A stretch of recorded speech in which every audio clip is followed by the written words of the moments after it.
Kia ora, Grace City. Great to be with you again. Isn't it great being in church and seeing gorgeous Christmas trees and starting to sing carols and really engaging in the season? I've been singing carols since October, but for the rest of you to join me is absolutely brilliant. But I wonder if you listen closely to the words that we are actually singing in this season. For instance, we just sung this morning, "O come all ye faithful." O come all ye faithful, joyful and triumphant. O come ye to Bethlehem. Come and behold him, born the King of angels.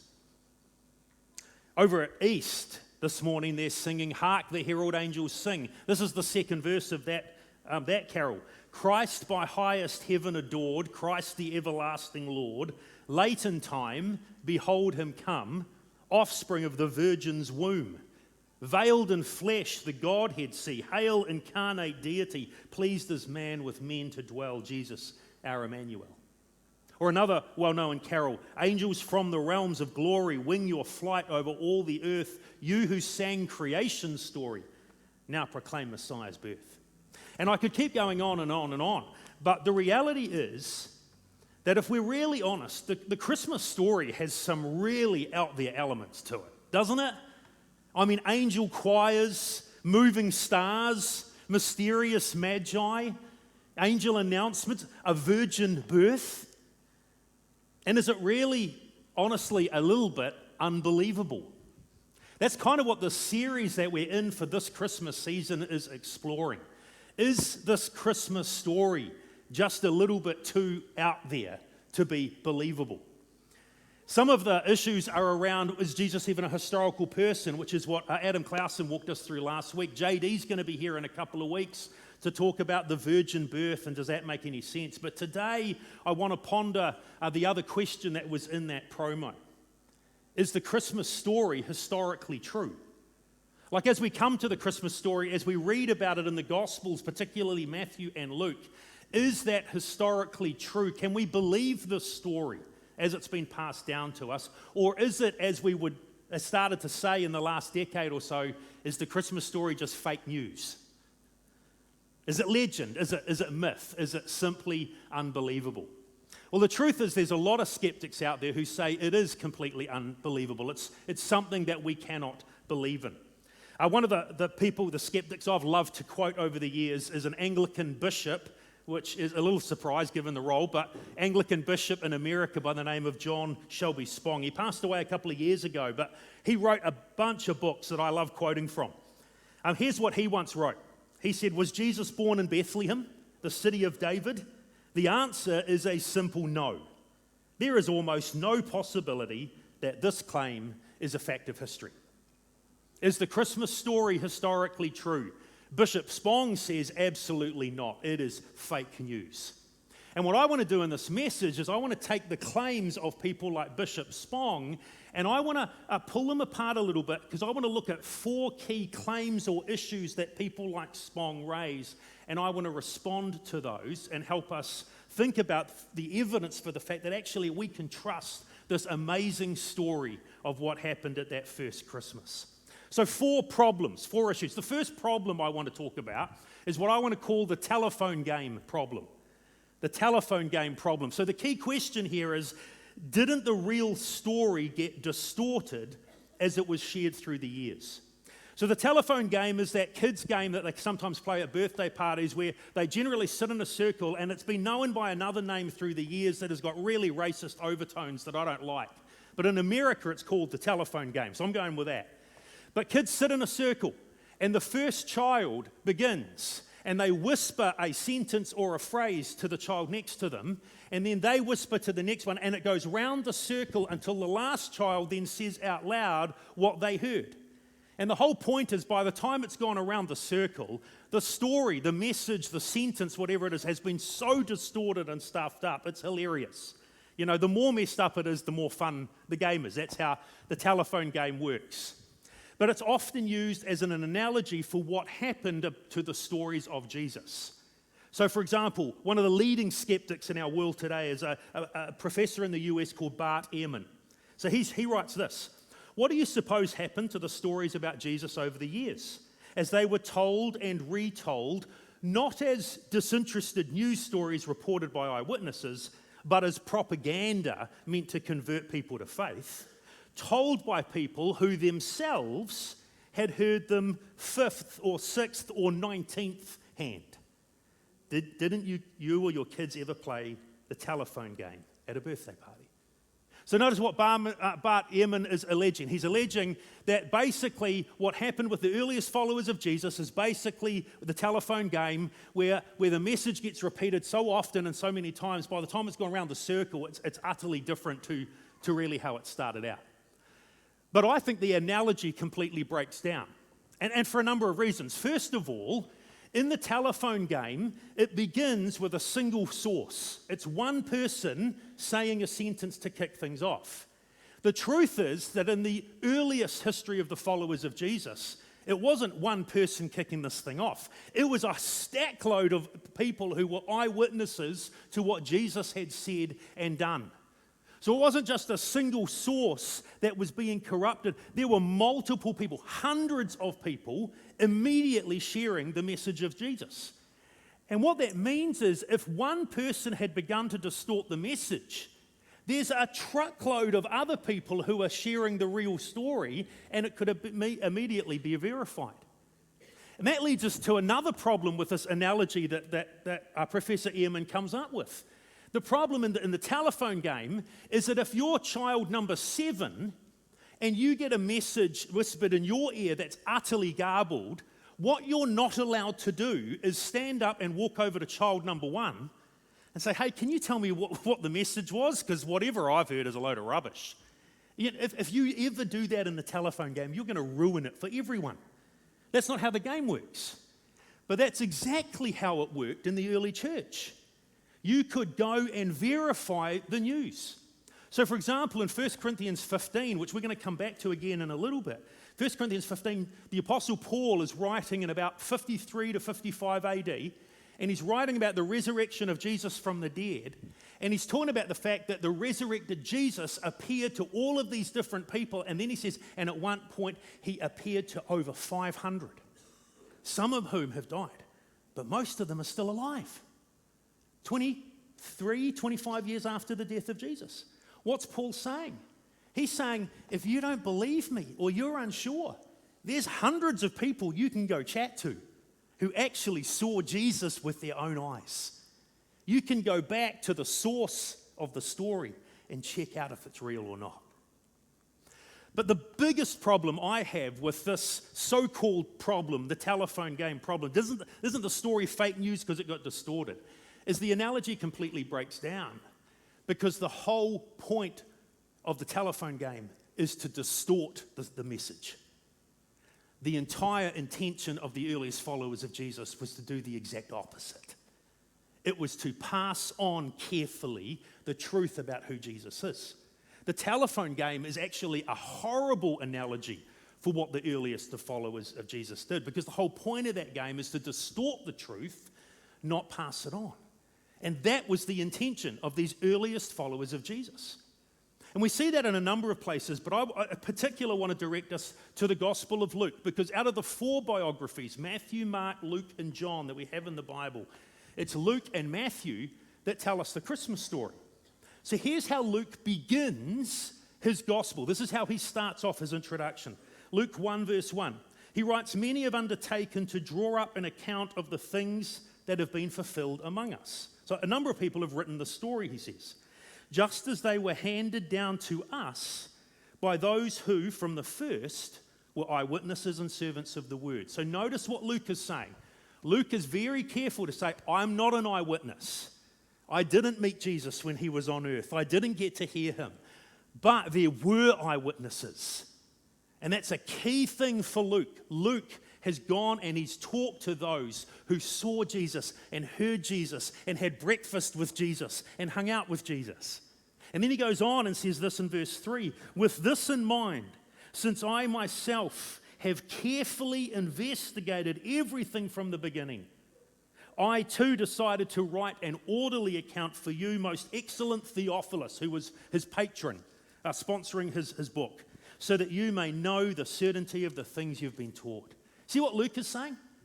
He said, I'm not an eyewitness, but I went and talked to the eyewitnesses. I carefully investigated like a good investigative journalist. I checked out the whole story. I made sure I chatted to the people who'd been really there. I probed the story to make sure it's real. And now I've carefully written this down. Why? So that Theophilus, you could be sure. See, this isn't the telephone game, folks. This is intentionally passing on the stories of Jesus accurately as real history. The other gospel that tells us the Christmas story, Matthew, it doesn't begin with a fancy introduction the way that Luke does. This is high kind of writing. Matthew doesn't start that way. Instead, Matthew starts with a genealogy. It's really exciting when you begin reading the New Testament to hit a family tree straight away. But there's an intention behind what Matthew's doing. Listen to the words of the late Tim Keller. This is what he writes. Matthew doesn't begin his story of Jesus' birth by saying, once upon a time. That's the way fairy tales and legends and myths and Star Wars begin. Matthew says, this is the genealogy of Jesus Christ. That means he is grounding what Jesus is and does in history. Jesus isn't a metaphor. Jesus is real. This all happened. So did the real story get distorted over time? No, the real story about Jesus was passed down to us by those who had seen it. So the telephone game problem is not a problem at all.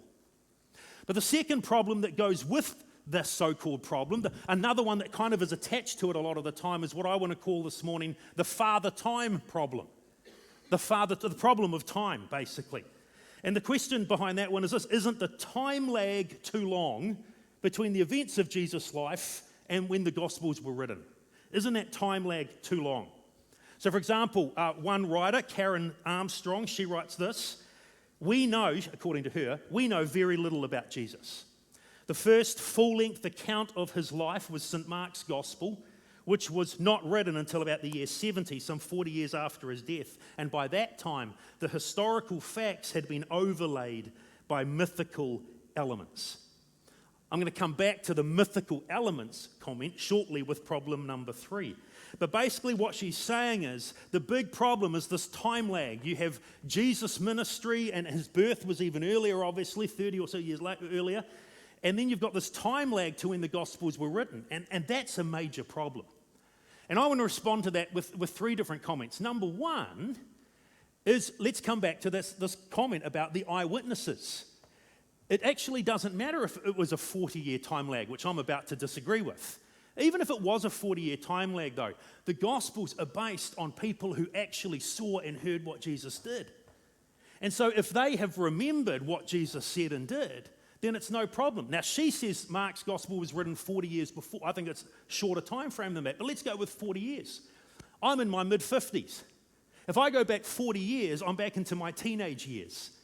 Do I remember everything that happened every day of my teenage years? No. Do I remember the most significant moments of my teenage years? Absolutely. Are they like memories seared into my mind that I can remember clearly and go back to? Absolutely. It's actually not a problem to remember accurately something that happened many years ago if it was something life-changing that dynamically changed your life. And that is why the New Testament keeps emphasizing this idea of eyewitnesses. That's why Luke writes, these were handed down to us by those who were from the first eyewitnesses. Peter will say in the book of Acts, Acts chapter 10, we are witnesses of everything that Jesus did in the country of the Jews and the Gentiles. So even if there was a long time lag, let's say 40 years, these are still eyewitnesses. And they're eyewitnesses who would remember things in an oral culture, not a written culture. Why is that significant? Well, we live in a written culture, so we don't have to rely on our memories as much.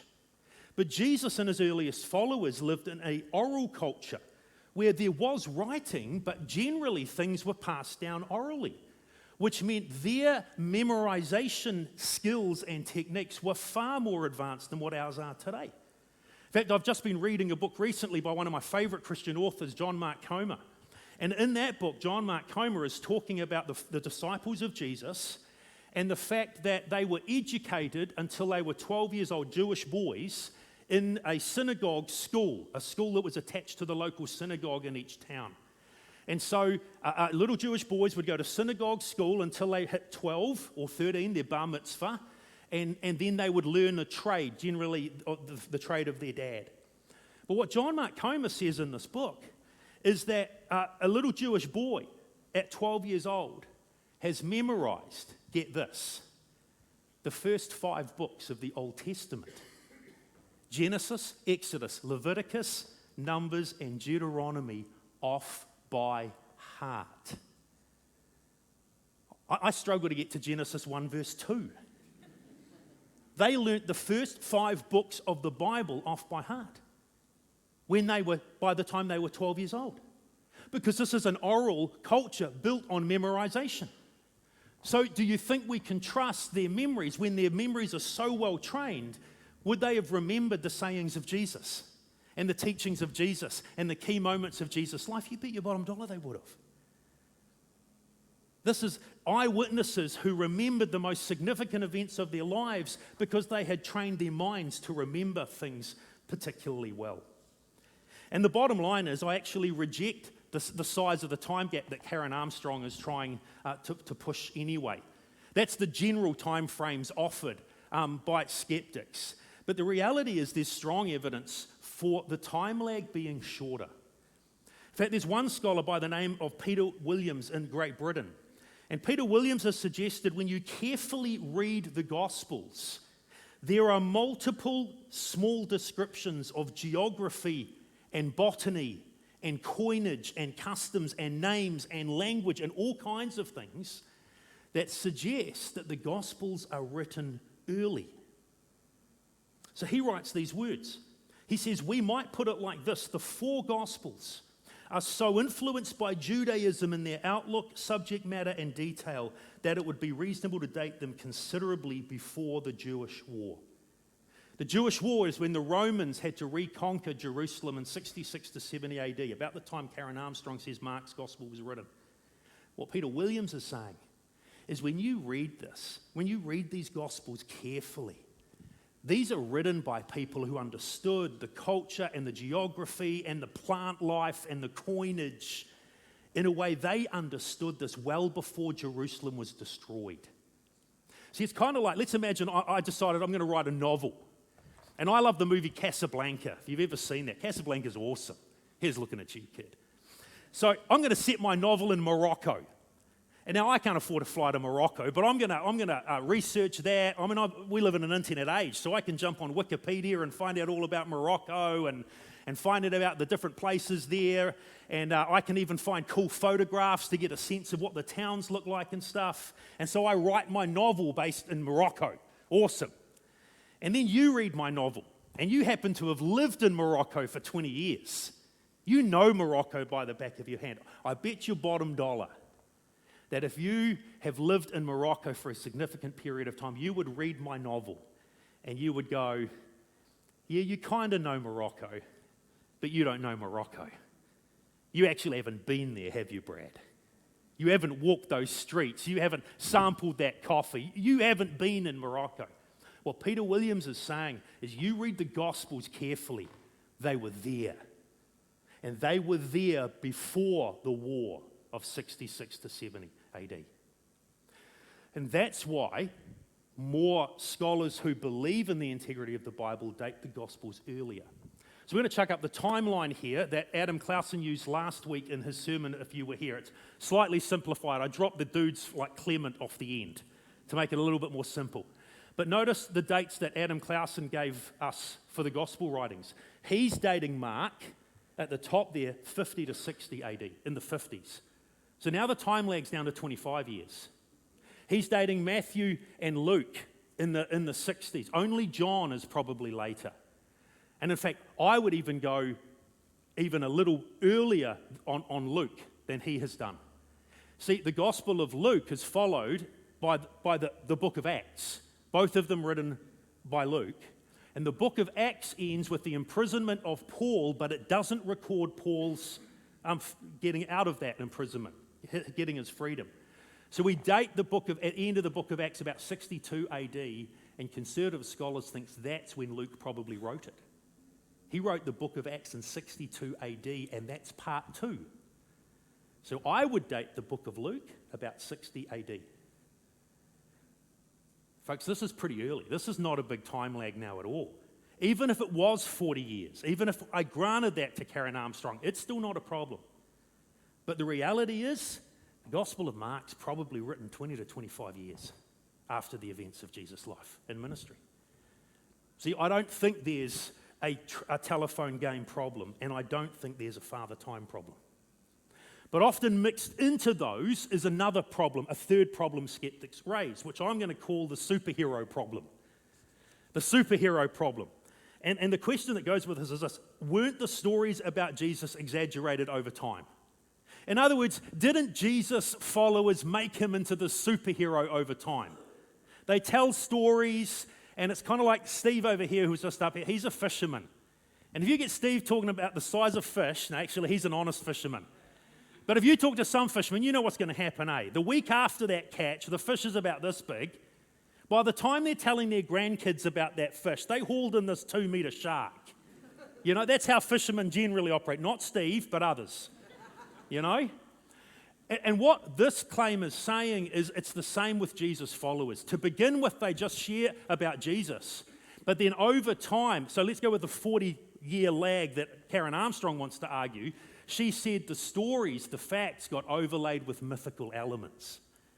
So you would have heard the name probably of the atheist Richard Dawkins.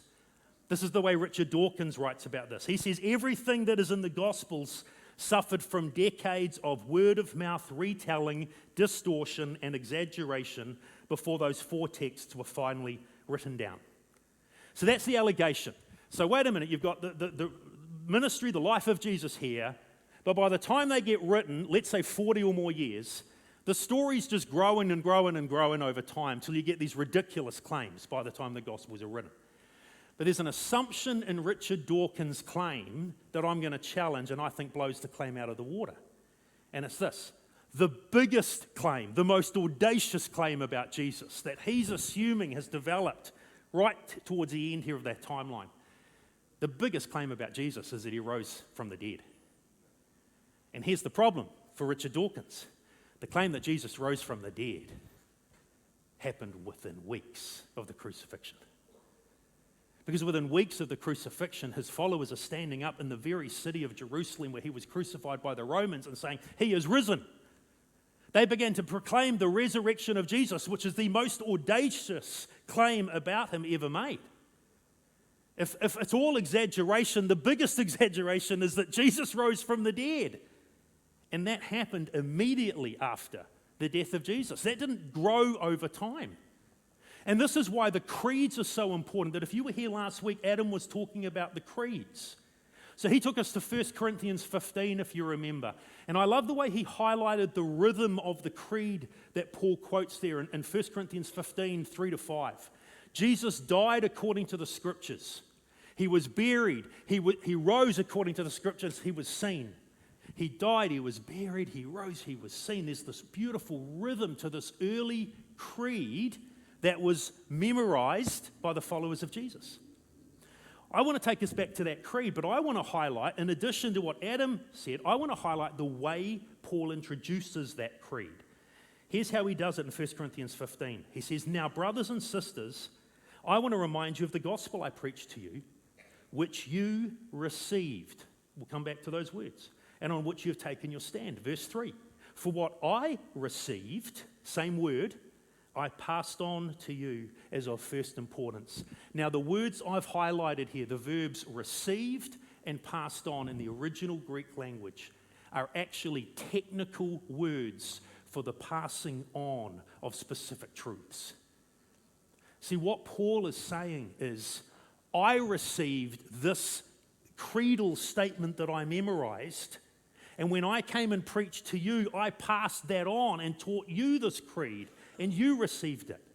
Now, most scholars believe that Paul came to faith in Jesus probably 2 years after the crucifixion, maybe 3. So within 2 to 3 years of the death and resurrection of Jesus, Paul has become a follower of Jesus. And it's as a new follower of Jesus, he received this creed. That's why if we go back to the timeline that Adam Clausen gave us last week, that's why you have the speeches up the top and the creed at the bottom, and they are dated within a year or 2 or 3 of the death of Jesus. And what this does, friends, is it blows this problem that Dawkins and others have, this superhero problem. Weren't the stories exaggerated over time? No. The story, the message was proclaimed right at the beginning. He is risen. There's no time for this exaggerated claim to grow. It was announced within weeks of the death of Jesus. So is there a telephone game problem? Was it distorted? No. Is there a time gap, a father time problem? No. Is there a superhero problem of exaggeration? No. The final claim, and these often are all wrapped up together, but the final claim I just want to consider briefly is what I want to call the conflicting report problem. The conflicting report problem. Aren't the stories about Jesus filled with huge contradictions? See, here's the way my friend Bishop Spong, this is the way he says it. Matthew and Luke lend support to the shakiness of Bethlehem. Bishop Spong has a big problem with Jesus being born in Bethlehem. And he says, Matthew and Luke, they lend support to the shakiness of that by disagreeing on how it was that Jesus happened to be there. Indeed, the two accounts vary in many places. In other words, here's what Bishop Spong is saying. You can't believe Matthew and Luke's accounts of the birth of Jesus because they're so different. And I'm like, why not?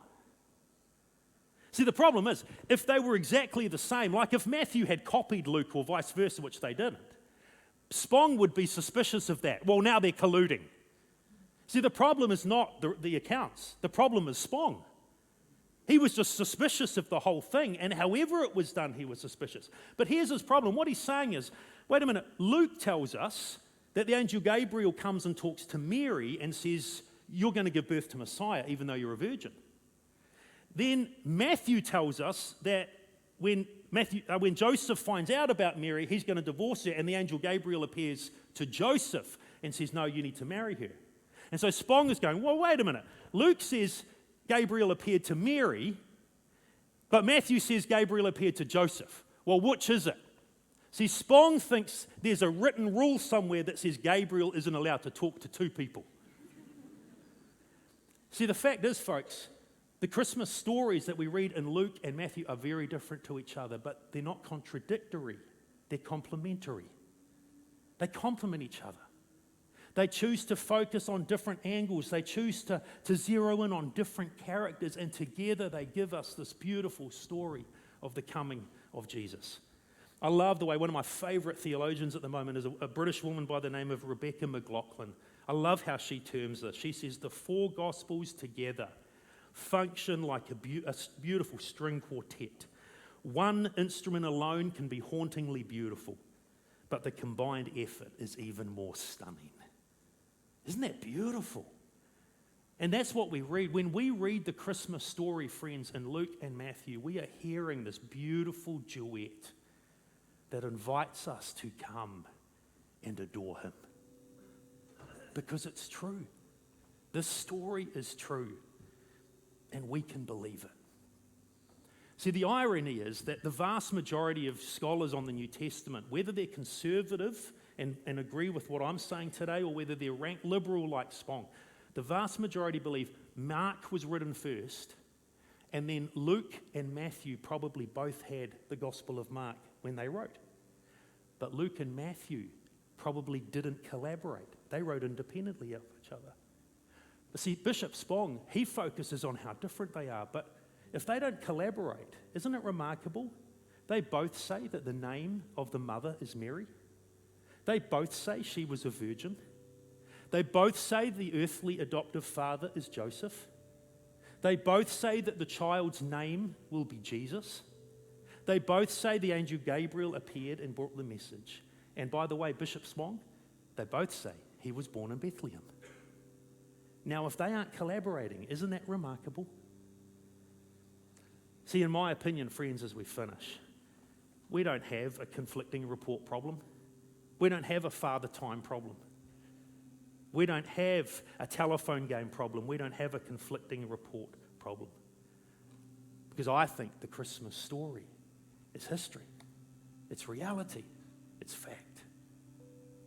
Jesus really was born in Bethlehem of a virgin, announced by angels, visited by shepherds and magi. Can we prove that the Christmas story is true for every skeptic in the world? No. But there is strong evidence to believe that we can trust what has been written and passed down to us from eyewitnesses who have passed down and given to us real historical truth. Here's the bottom line today, friends. This is the key idea. The Christmas story is not fake news. The Christmas story is good news. In fact, it's the greatest news of all. I love the way, and I want to finish with these words this morning, I love the way that the angels announced to the shepherds in Luke's gospel the arrival of Messiah. Luke chapter 2, verse 10, the angel said to them, "Do not be afraid. I bring you good news that will cause great joy for all the people, because today in the town of David, in Bethlehem, a Savior has been born to you. He is the Messiah, the Christ, the Anointed One, the Lord. And this will be the sign for you. You'll find the baby wrapped in clothes, lying in a manger." Friends, that is not fake news. That's good news. That's true news. And that is the best news we can hear this season. So, Lord Jesus, we bow before you today and we thank you that you really did come. You really were born. God in human flesh. And you stepped into our world because of how deeply you love each of us. You stepped into our world to reveal the Father to us. And you stepped into our world to deal with our sin and wickedness. Thank you that you came, Lord Jesus. Thank you that you died for us and rose again, and you are coming again to reign forever as King of Kings. And thank you that this beautiful story we celebrate this season, it's not fake. It's true and it's good. And we worship you because of it today. Amen.